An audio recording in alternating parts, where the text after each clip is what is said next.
Suivez le FCBB avec Cosmédiète, distributeur exclusif en France de l'authentique baume du tigre.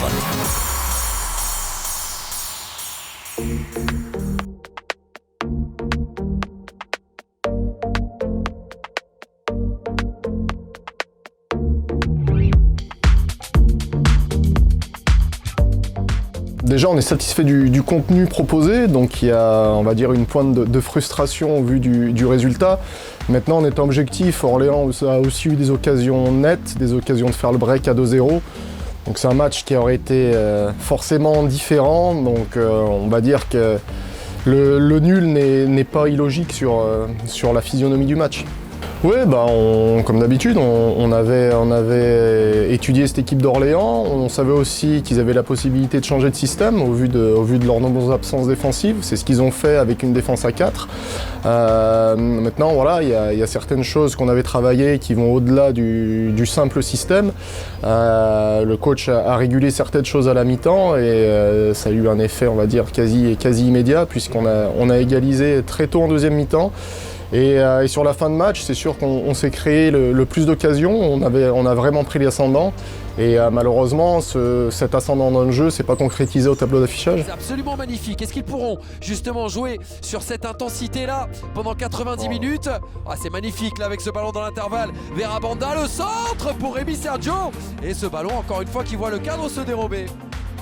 Oh, attention, la Berthier, ce ballon qui a été perdu, bien gratté par Timothée Toflib. Rémi Sergio là désormais, il a levé la tête, il a vu le bon appel de bas à l'entrée de la surface de réparation. Un pas derrière et derrière la frappe. Ça passe pas loin. Déjà il va avoir la coupe entre avant le match de Dunkerque, donc ça va être une semaine de travail normal avec un jour de décalage puisqu'on joue le samedi.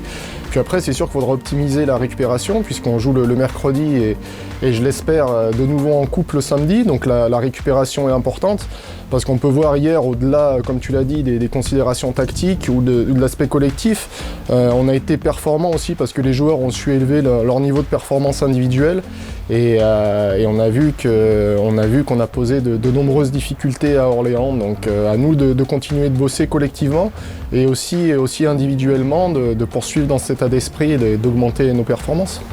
Quelques trentenaires dans cette équipe, Maxime Blanc également, Kevin Renaud forcément. Bon enfant, attention, avec ce ballon récupéré et Bouilly juste avant de sortir. Oh l'erreur défensive de l'US Orléans et Bouilly qui peut égaliser dans cette partie son premier but cette saison et ça fait un but partout.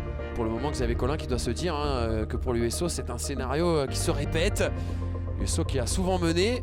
Oh là, attention, Nicolas Flégeau l'a volé. Hop, ça va pas passer très loin. On en parlait justement avec certains membres de Villefranche avant le début de ce match. Il y a peut-être eu un doute après ce deuxième barrage perdu. Oh attention, ce bel enchaînement, la frappe sans problème pour Jean-Christophe Bouet. Et regardez ce jeu, Rémi Sergio qui a été un peu séché, là désormais sur le côté droit avec Abanda. Et finalement ça va passer à côté.